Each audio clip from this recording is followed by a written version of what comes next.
स्वागत है दोस्तों आपका हमारे नए एपिसोड में। आज के इस एपिसोड में हम लोग बौद्ध धर्म पार्ट 1 को देखेंगे, जिसमें 10 महत्वपूर्ण प्रश्न हम लोग बौद्ध धर्म को देखेंगे और अगले पार्ट में फिर 10 प्रश्न देखेंगे। और इस प्रकार से हम लोग बौद्ध धर्म से जुड़े हुए 20 प्रश्नों को करेंगे। ये 20 प्रश्न आपके पूरे इस टॉपिक को कवर कर देगा और आगामी बीपीएससी हो या यूपीपीसीएस हो या वनडे एग्जाम हो, इन सभी एग्जामों के लिए ये काफ़ी लाभदायक होगा। इन 10 प्रश्नों से हम 50 से अधिक फैक्ट को कवर करने का प्रयास करेंगे। आइए पहला प्रश्न देखते हैं। तो आज का हमारा पहला प्रश्न है कि निम्नलिखित कथनों पर विचार कीजिए। सिद्धार्थ गौतम का जन्म शाक्य गणराज्य में हुआ था। आप लोग आंसर कमेंट में जरूर कीजिएगा।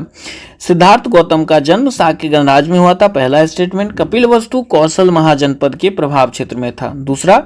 और तीसरा कि बुद्ध का जन्म लुम्बिनी में हुआ था, जो वर्तमान नेपाल में स्थित है। तो पहला स्टेटमेंट जो है दोस्तों वो सही है। पहला स्टेटमेंट जो है वो सही है। सिद्धार्थ गौतम का जन्म शाक्य गणराज्य में हुआ था। दूसरा भी सही है कि शाक्य गणराज्य जो है वो कपिलवस्तु के महाजनपद के प्रभाव क्षेत्र में था। और तीसरा भी सही है, बुद्ध का जन्म लुम्बिनी में हुआ था, जो वर्तमान में स्थित है। तो डी इसका सही आंसर हो जाएगा। आइए कुछ फैक्ट जानते हैं। सिद्धार्थ गौतम जो है, बुद्ध जिनका पहले का नाम था, उनके पिता का नाम क्या था? तो उनके पिता का नाम था सुद्धोधन, ठीक है। माता का नाम था महामाया, ये लो आप लोग नोट डाउन कर लीजिएगा। पत्नी का नाम क्या था? यशोधरा। और पुत्र का नाम क्या था? राहुल। तो ये 4 फैक्ट जो है एक्स्ट्रा आप लोगों को, तो इसी तरह से 10 प्रश्न से 50 से अधिक फैक्ट आप लोगों को देखने को मिलेगा। मुझे उम्मीद है कि आप लोगों को ये वीडियो काफ़ी लाभदायक हो रहा है और आप लोग इसको अच्छे से देख रहे हैं। आइए अब नेक्स्ट क्वेश्चन को देखते हैं। नेक्स्ट क्वेश्चन कहता है कि निम्नलिखित का सुमेलित कीजिए। सुमेलित करने वाला है, तो आप लोग इसको सुमेलित कीजिए। एक तरफ महत्वपूर्ण घटना है और दूसरी तरफ स्थान है। आपको इनको मिलाना है और फिर कूट से आप लोगों को उत्तर देना है। तो उम्मीद है कि आप लोगों ने अपने अपने उत्तर दे दिया होगा।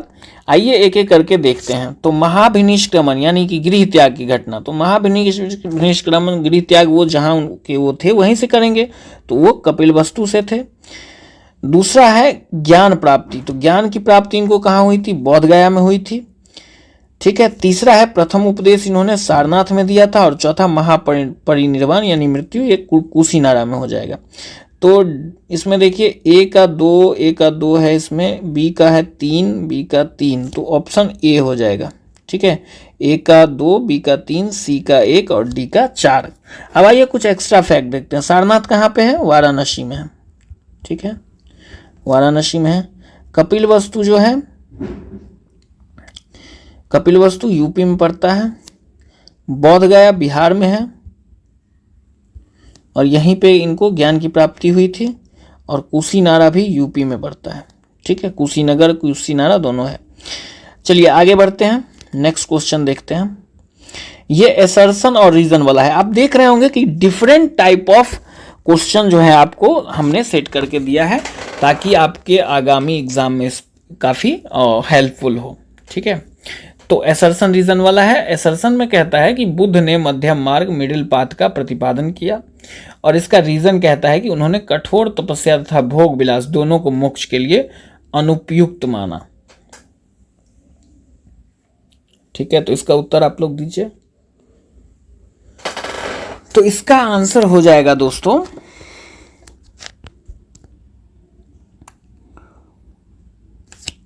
बताइए इसका आंसर क्या होगा? इसका आंसर हो जाएगा, देखिए बुद्ध ने मध्यम मार्ग का प्रतिपादन किया, ये तो सही है, तो ये तो सही हो जाएगा।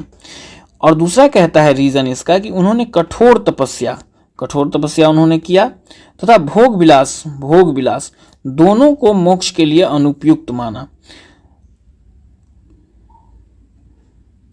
तो ये भी सही है, ठीक है, ये भी सही है। उन्होंने कठोर तपस्या कर्मकांड का विरोध किया था, भोग विलास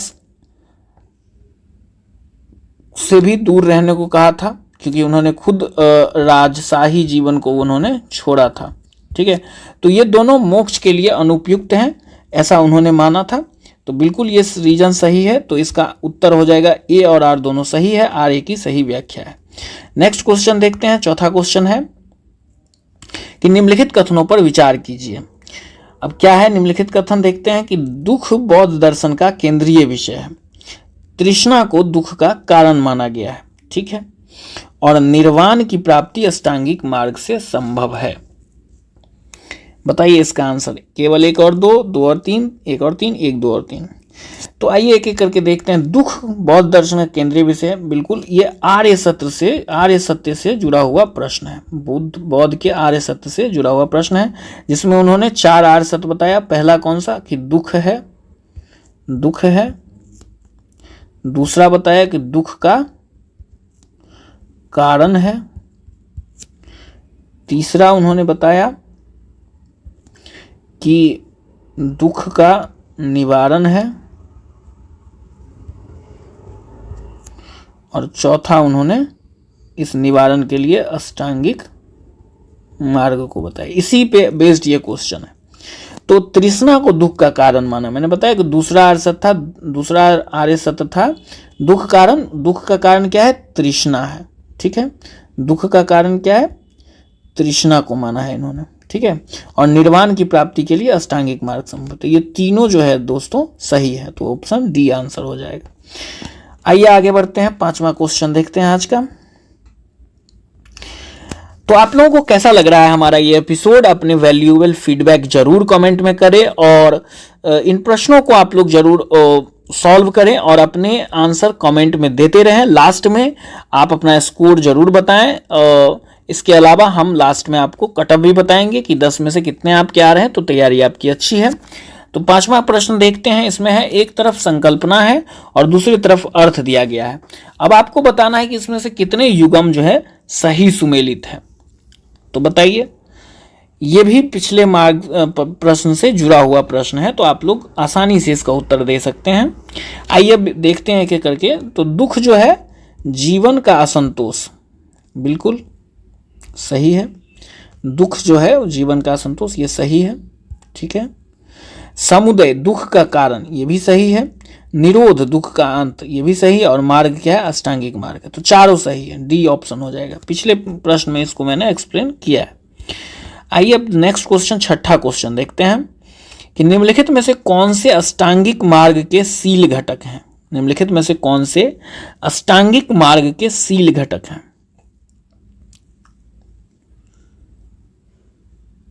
तो अब इसका उत्तर देखते हैं दोस्तों।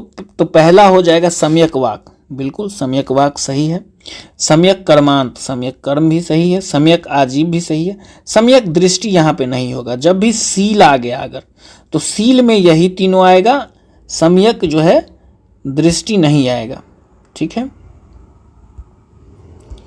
तो इसका उत्तर हो जाएगा केवल 1, 2 और 3। आइए आगे बढ़ते हैं। निम्नलिखित कथनों पर विचार कीजिए। पहला क्या है? पहला है कि बौद्ध धर्म की स्थायित्व की अवधारणा को बौद्ध धर्म आत्मा की स्थायित्व की अवधारणा को स्वीकार नहीं करता है। दूसरा है कि बौद्ध धर्म कर्म सिद्धांत को स्वीकार करता है। तीसरा है बौद्ध धर्म ईश्वरवादी दर्शन है। अब बताइए कि इसमें से कितने कथन सही हैं। तो देखिए, पहला सही है। आत्मा जो है, बौद्ध धर्म आत्मा को नहीं मानता है। आत्मा को कौन मानता है? जैन फिर मानता है। जैन क्या मानता है, ठीक है। नेक्स्ट है कि बौद्ध धर्म कर्म सिद्धांत को स्वीकार करता है। ये भी सही है, पहला भी सही है, दूसरा भी सही है। और तीसरा जो है ये गलत है। बौद्ध धर्म ईश्वरवादी दर्शन के है ऐसा नहीं है, ये इसी के विरोध में ये धर्म आया ही था दरअसल, ठीक है। तो इसका हो जाएगा, आंसर हो जाएगा केवल 1 और 2, ऑप्शन ए। आइए आगे बढ़ते हैं। 8वां क्वेश्चन देखते हैं। तो ये ऐसा प्रश्न है जिससे आपके चारों संगीति जो है वो कवर हो जाएंगे। इसके एक्स्ट्रा फैक्ट भी मैं आपको एक्सप्लेन करूंगा। पहले आप लोग उत्तर दीजिए। प्रथम बौद्ध संगीति के संरक्षक कौन थे? द्वितीय बौद्ध संगीति के संरक्षक कौन थे? और तृतीय और चतुर्थ के आप लोगों को बताना है। जल्दी से अपने आंसर जो है आप कमेंट में बताइए, ठीक है। तो आइए देखते हैं। तो प्रथम बौद्ध संगीति जब हुआ था तो इसके संरक्षक थे कौन? हर्यक वंश के शासक अजातशत्रु, ठीक है, ये किसके पुत्र थे? ये थे बिंबिसार के पुत्र। ठीक है, नेक्स्ट जो हुआ द्वितीय, इसके थे कालाशोक, तृतीय के थे अशोक मौर्य वंशीय, चतुर्थ के थे कनिष्क। तो इसका उत्तर हो जाएगा ए का 2, बी का 3, सी का 1 और डी का 4, ऑप्शन ए। अब आइए और भी इसके फैक्ट हम लोग देखते हैं। तो प्रथम से ये मैं लिखते जाता हूं, आप लोग इसको पेन डाउन कर लीजिए। प्रथम जो है वो हुआ था, कब हुआ था? तो 486 ईसा पूर्व। ठीक है, शासक बता ही दिया, अजातशत्रु। इसके अध्यक्ष कौन थे? महाकश्यप। कौन थे अध्यक्ष? महाकश्यप। और ये हुआ कहाँ था? राजगृह में। 4 फैक्ट जो है आपको इससे याद रखना है। ठीक है, अब नेक्स्ट देखते हैं, ये आप लोग पेन डाउन कर लीजिएगा। नेक्स्ट है द्वितीय जो है, दूसरा जो है द्वितीय को देखते हैं। तो ये कब हुआ था? ये हुआ था 383 ईसा पूर्व। ठीक है, डेट कहीं कहीं अलग भी हो सकता है, तो इसको लेकर ज्यादा चिंतित मत होइएगा। संरक्षक कौन थे? कालाशोक थे। इसके बाद अध्यक्षता किसने किया था? सबाकामी ने। किसने किया था? सबाकामी ने। ठीक है, और हुआ कहाँ था? ये वैशाली में हुआ था, वैशाली में। आगे बढ़ते हैं, तीसरे को देखते हैं, तृतीय बौद्ध संगीति। ये कब हुआ था? 250 ईसा पूर्व। ठीक है, 250 ईसा पूर्व। शासक अशोक, अध्यक्षता मोगलीपुत्र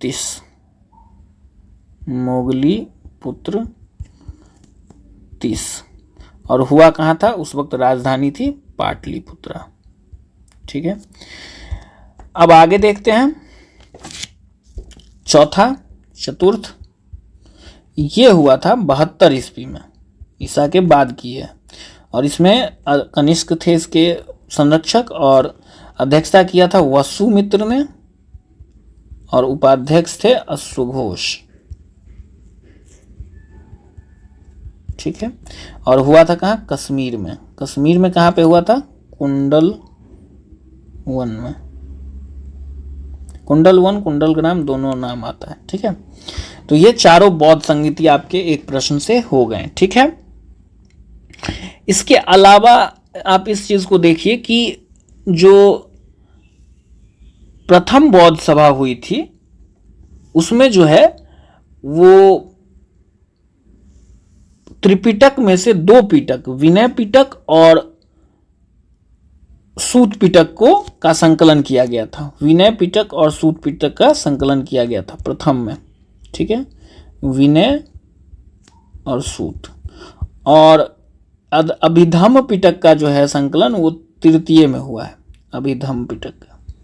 अब आप लोग कमेंट में बताइएगा कि विनय पिटक क्या है, सूत पिटक क्या है, अभिधम्म पिटक क्या है, तीनों के बारे में बताइए।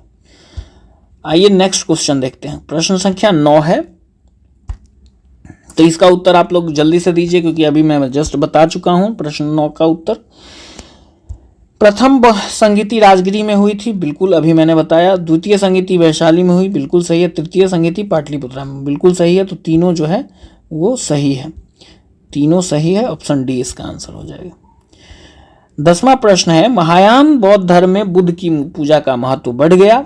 और दूसरा इसका रीजन है कि महायान ने बुद्ध को एक दिव्य सत्ता के रूप में प्रस्तुत किया।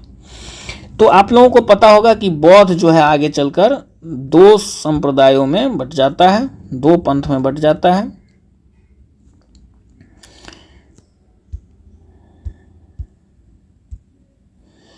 बौद्ध बट का विभाजन होता है महायान में और हीनयान में। ठीक है, तो यहां महायान से क्वेश्चन दिया हुआ है, महायान से दिया हुआ है। तो इसमें पहला कथन तो सही हो जाएगा, महायान बौद्ध धर्म में बुद्ध की पूजा का महत्व बढ़ गया। और रीजन भी सही है कि बुद्ध को एक दिव्य सत्ता के रूप में प्रस्तुत किया, जबकि हीनयान पुरानी परंपराओं पर ही चल रहा था। तो ऑप्शन ए सही हो जाएगा। तो कितने प्रश्न आपके सही हुए 10 में जरूर बताइएगा। अगर आपके 7 से 8 प्रश्न सही हो रहे हैं तो आपकी तैयारी काफी अच्छी है। ये वीडियो आपको कैसा लगा, अपने वैल्यूएबल फीडबैक जरूर दीजिएगा। चैनल को सब्सक्राइब जरूर कर लीजिएगा और वीडियो अपने दोस्तों के साथ जरूर शेयर कीजिए, लाइक जरूर कर दीजिएगा अगर अच्छा लगा हो। ऐसे ही कंटेंट आपको आगे भी मिलता रहेगा। धन्यवाद।